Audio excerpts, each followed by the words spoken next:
Sam marched down the corridor and into the console room. There was no sign of the Time Lord at all. The console in the center was pulsing away, showing that the ship was still in flight, but it had an odd sound to it that Sam couldn't recall hearing before. But it was hard to be sure though, since there was an opera playing at full blast. The blue and gold infinity that was the ceiling of the Tardis seemed to be static for once, instead of whirling about giddily. "Doctor!" she yelled over the singing. "Are you here?" There was no reply. She sighed and moved to the table beside the console.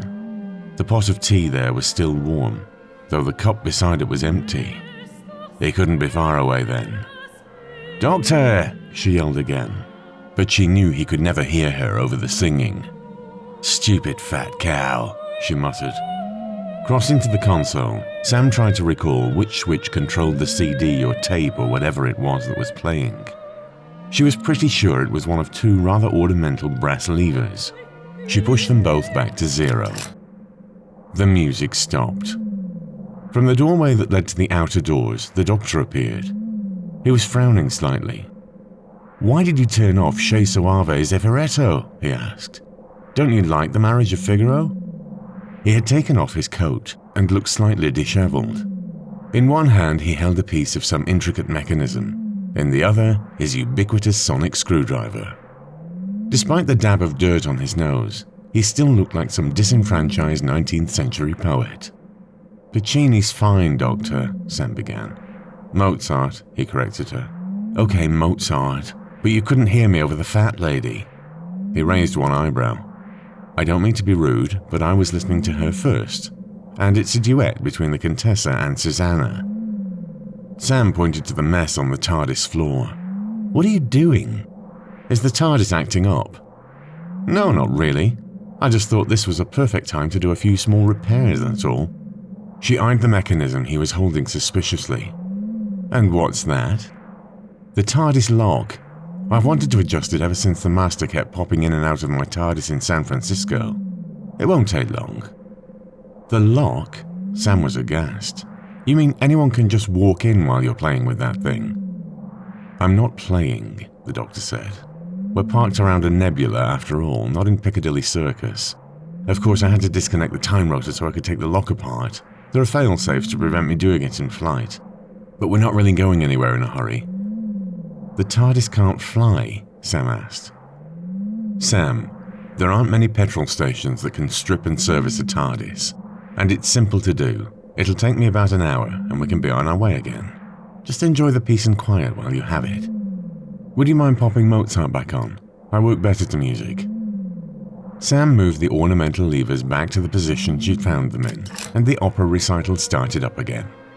The doctor vanished back into the vestibule to continue his repairs. Sam sighed and poured herself a cup of the doctor's tepid tea. "Is that safe?"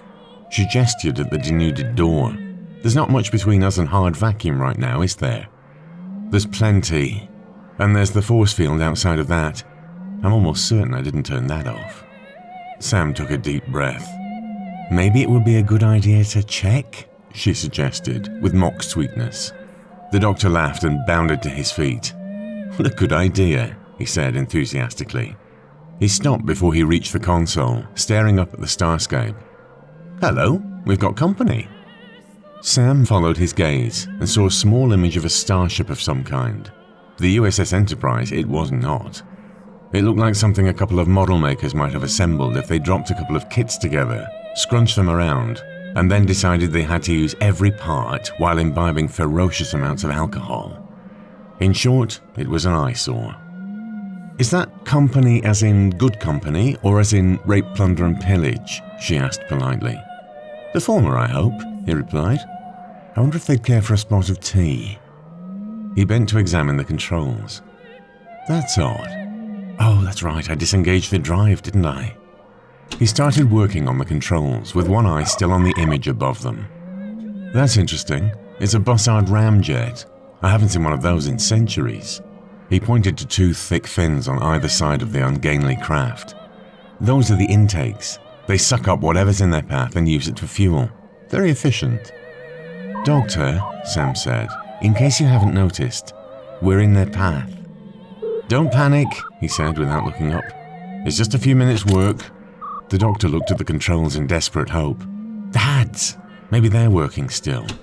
That's what made the Tardis disappear when it was attacked back in the 1890s, cried Sam. So it will get us out of this. Set them now to be on the safe side. I can't do that unless the drive's online. Please tell me you fixed the drive, she said. The Tardis gave a shudder, and Sam grabbed the edge of the console. Magnetic lock, the doctor said, worry in his voice. The Tardis is indestructible, right? We're not really in any trouble, are we? It's just going to be rough, right? Rough, yes, he replied, still fiddling with the controls. But indestructible is such a relative term. No, it isn't, she yelled. If we're sucked into the jet itself, that's going to be a very intense field. Sam stared at the doctor, torn between wanting to kick 7 shades of Shoreditch out of him for messing with the TARDIS systems and giving him a last desperate kiss before utter annihilation. She was still trying to decide which she favored when the whole ceiling suddenly went black and the TARDIS tumbled end over end into the maw of the vessel.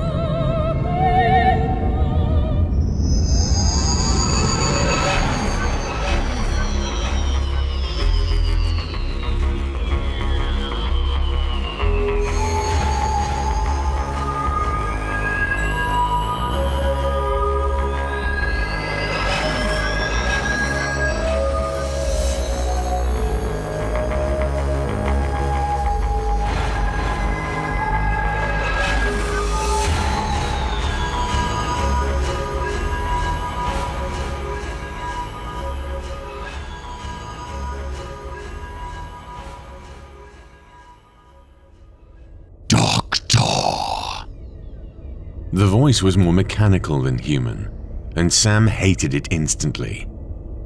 The creature, Davos, was utterly disgusting. There was little human left of him, it seemed, except for some of his emotions.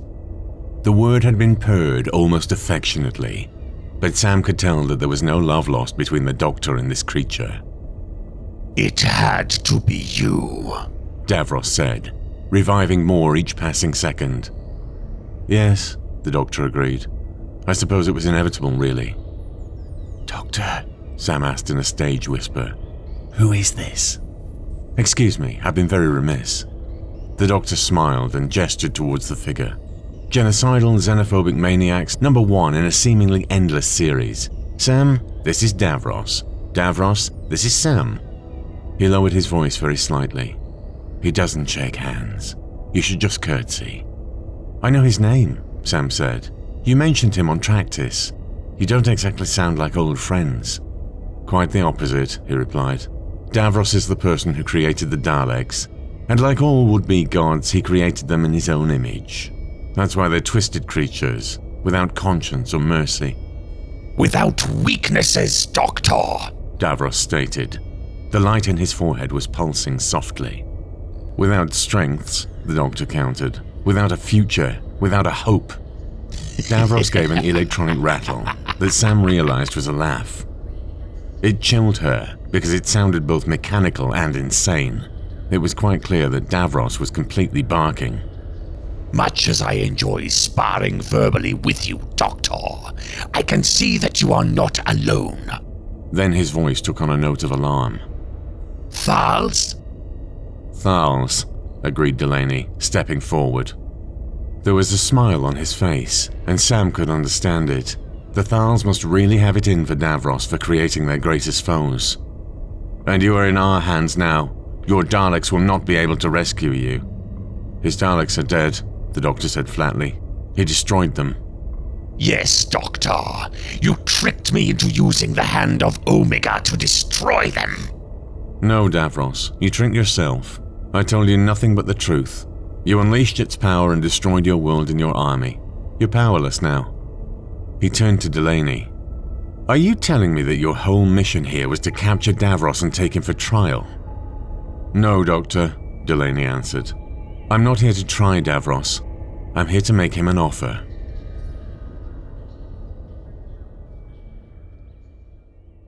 All personnel stand clear. All personnel stand clear.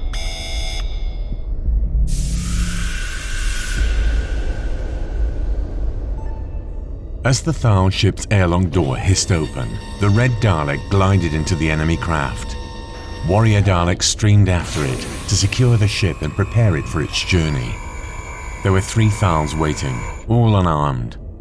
One of the males stepped forward nervously. "I am Cathbad, in command," he said. "We have all disarmed."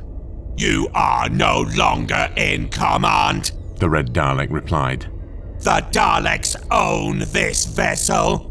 You will prepare your crew to be confined. Any resistance will be met with retaliation. "That is understood," Cathbad agreed, bowing his head. The Red Dalek surveyed the corridor. Where is Davos? "In one of our storage rooms," Cathbad answered. "He was being guarded." That is now unnecessary. We shall take charge of Davos. The Red Dalek moved off. Its warriors were spreading about the ship. Your flight crew will prepare to receive new instructions. You will follow instructions exactly or die. It began to glide down the corridor. Accompany me. The Thal did so. The Red Dalek was not concerned with the possibility of treachery. The Thals were humanoids, and like all humanoids, weak. They had surrendered and would keep their word. They were stupid. The Red Dalek halted as it suddenly saw something totally unexpected. The Doctor's Tardis. He swiveled his eye stalk to stare at the Thal. You have the Doctor aboard. Cathbad licked his lips and nodded nervously. "Yes, he is a prisoner in a holding cell." Take me to the Doctor.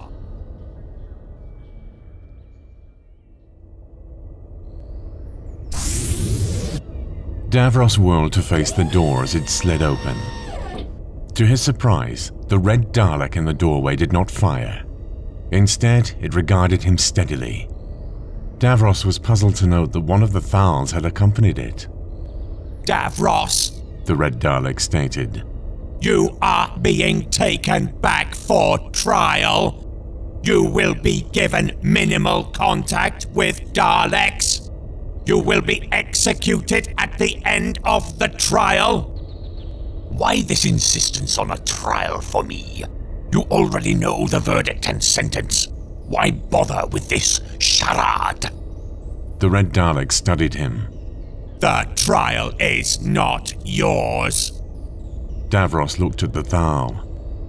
Why have you spared your foes? Surely the Daleks have not developed mercy. He almost spat the word out. No, but we have developed wisdom. The Doctor and his companions have also been spared. The Doctor is alive? No, that must not be. It is he who tricked me into destroying Skaro. He must be exterminated. When the Red Dalek did not respond, an idea occurred to Davros. Is the trial his then? No. The Dalek turned away, apparently indifferent. Consider wisely what you will say at the trial. If I am not told whose trial it is to be, how can I prepare a statement? The Red Dalek's eye stalk swiveled back to regard him. Logical. The trial is of the entire Dalek species. The door slid shut, leaving Davros to stare at its black facade. But the Red Dalek had been very careful and selective in the information it had given him. Davros merely needed to assimilate it and to devise a scheme to use it to his own advantage.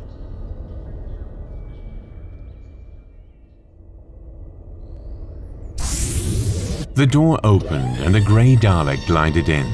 It was carrying a small power pack. I am here to replenish your resources. Do so then, Davros said impatiently. It moved forward, connecting the power cell to the chair's inputs. Then, as it worked, it looked up. There are those who still believe in you. What do you mean? You are our creator. It is appropriate that you should be in command of the Daleks. There are many others who believe as I do. Davos stared back at the Dalek with interest. Was it telling the truth, or was this some form of elaborate trap? I still have supporters. Daleks who will listen to me. And obey you. We are prepared to help you. Interesting. Davos considered the matter. Are there many of you? On this ship, only 17. On Skaro, many more. We are ready to assist you in any way that you desire. And what about the Dalek Prime? The Dalek Prime should be serving you. He should not have usurped your rightful place. You are the creator. Davos nodded slightly, virtually the only movement he could still physically make. Good. I am glad that you understand. Then carry this message from me to your companions. Tell them to prepare to be ready for the hour when Davos will need them. He watched as the Dalek left, and then resumed his deliberations. This time, however, he had a lot to think about. Could he trust what the Dalek had said? If so, then his power was far from spent.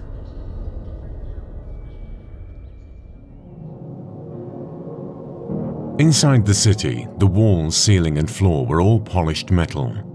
Thankfully, it wasn't too slippery. The doorways were arched, conforming to the pepperpot shape of the Daleks. The walls were bare, except where there were controls or other mechanisms installed. "It's a bit bleak, Doctor," Sam commented. "As I told you," he explained, "Daleks have no interest in anything but conquest and war. Art, decoration, poetry, music, it's all irrelevant to them." He gave her a quick smile. "Good thing, really. Can you imagine a Dalek trying to sing?" The thought of their grating monotones attempting anything of the kind made Sam smile. "Worse than the Spice Girls," she agreed.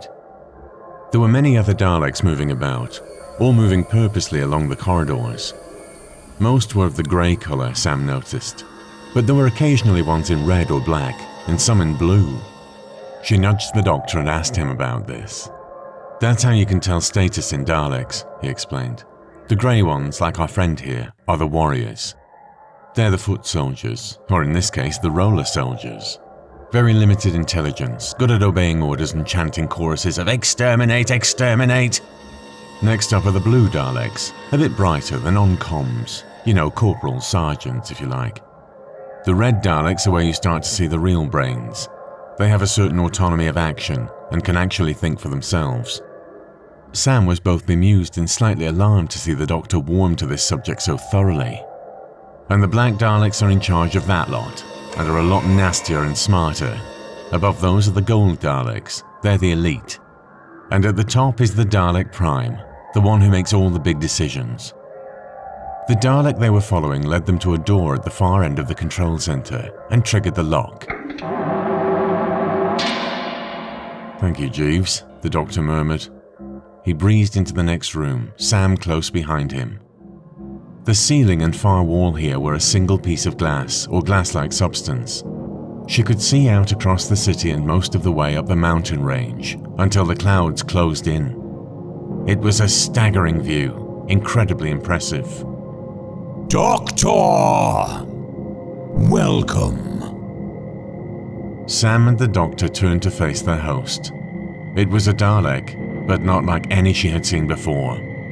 This one was slightly larger than the others, with a bulbous head. It was burnished gold color and had about a dozen lights about the expanded dome instead of the average Daleks too.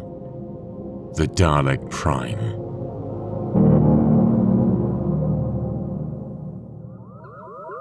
Sam stared at the Dalek Prime. They wiped out an entire civilization just to trick Davos. "Yes," the doctor answered somberly. "And when I arrived, it fooled me too. He put his head in his hands and muttered to himself. That wretched randomizer I'd put in, I never checked, but it felt so familiar. He shook his head. You know, recently I've told Davos that he fooled himself by wishful thinking. I never asked why, if that world was Skaro, the Daleks had simply abandoned it. I simply took it for granted that they had. But then the unexpected happened, didn't it? The Movellans arrived and tried to take possession of Davos to help fight a better war against you. Incorrect, the other answered. It stared at the doctor, obviously challenging him. Incorrect? He repeated, puzzled. But which part? all of it. What are you asking me to believe? That the Daleks needed Davos to believe he'd been awakened because he was needed? That they appealed to his ego as their creator, showing him a situation where he and only he could save them? They were at war with the Movellans and caught in a deadly impasse. But you're telling me now that it wasn't true? That there was no war? I am not asking you to believe. I merely impart knowledge. You want me to believe or you wouldn't be telling me? The doctor stared into the Dalek Prime's eyepiece. The Movellans are a robotic race defined by logic but astonishingly weak in many areas. I never asked myself who built the Movellans. The Daleks? The Daleks created a false emergency simply to make Davos believe that they'd wakened him because they needed him. They manipulated him totally, and I unwittingly helped them in their plan. But then Davos was taken off to Earth for trial by the humans that the Daleks brought to Skaro in the first place. He gazed at the Dalek Prime. It's certainly a staggeringly ingenious scheme. You ensured that Davos would be captured and taken to Earth. Then you arranged for him to be sprung from prison and given access to time travel technology he needed to go back in time to the 1960s and obtain the Hand of Omega. But Davros refused to follow the plan. We manufactured the false information that the Movellans had won their non-existent war with us, thinking that this would prompt him to seek the ultimate weapon. Instead, he began constructing his own race of Daleks. At tranquil repose, yes, said the doctor, thinking back. So you helped shut down that operation and threatened to return him to Skaro for trial. He escaped so conveniently again, and then he elected to go for the Hand. He massed all of his Dalek army on Skaro or whatever planet it was, and then I tricked him into using the Hand, wiping out his forces. He shook his head in astonishment. Complex, brilliant, nasty, vicious and unprincipled. But true? Again, the Dalek Prime simply stared at him. The doctor shook his head. All simply to stop Davros from destroying your home world. I never realized you were so attached to it.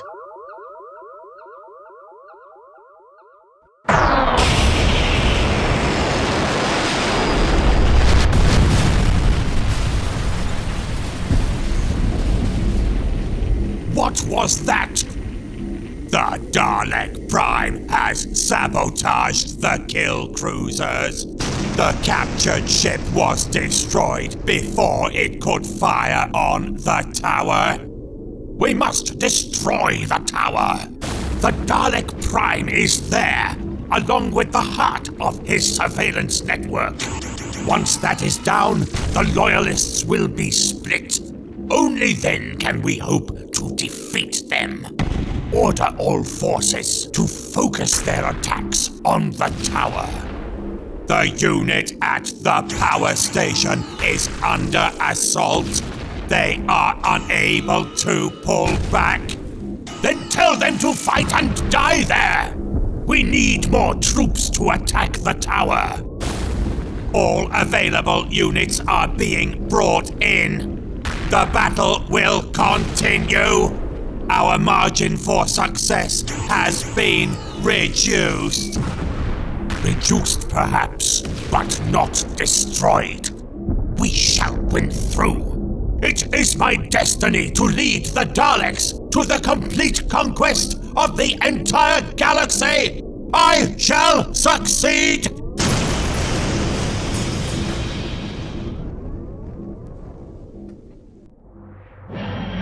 The time rotor gave its familiar howl, But the Tardis didn't move. Instead, the cables began to glow as power flowed from the console and down to the Dalek stowaway. "It's working," Shane reported. "Power couplings are holding firm." "And there it goes," the doctor said. "The factory ship is entering the vortex now.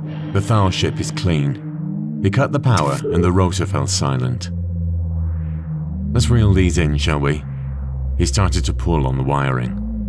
"That's it?" Sam asked. "Flick a few switches and the Daleks are defeated. The factory ship's destroyed." "Yes and no," he answered, jerking on the wires, as Sam and Shane helped. "Yes, the Daleks are defeated, for the time being.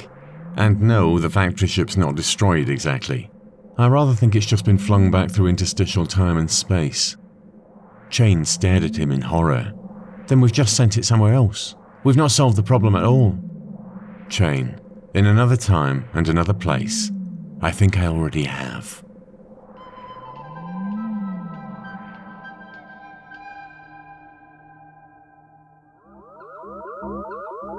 The Dalek Prime watched with considerable satisfaction as the matter transfer unit came online. The battle is over and won, Davos. Your time is finished. You need me. I can be of help to you. I can improve the Dalek race. You are of help to me by dying, and the Dalek race can improve itself. You are not needed. To the watching gold Daleks, he ordered, Place him in the unit. No, Davos snarled as he was pushed back towards the tube. You cannot destroy me. I will not allow it. You cannot be rid of me this easily. We can. Dispersal pattern. Engage. Davos was still saying something inaudibly as the tube lit up. The power grid glowed, and the figure gradually lost its cohesion and resolution, tiny particles of matter seeming to spatter against the glass, until finally the power died down, and the tube was empty.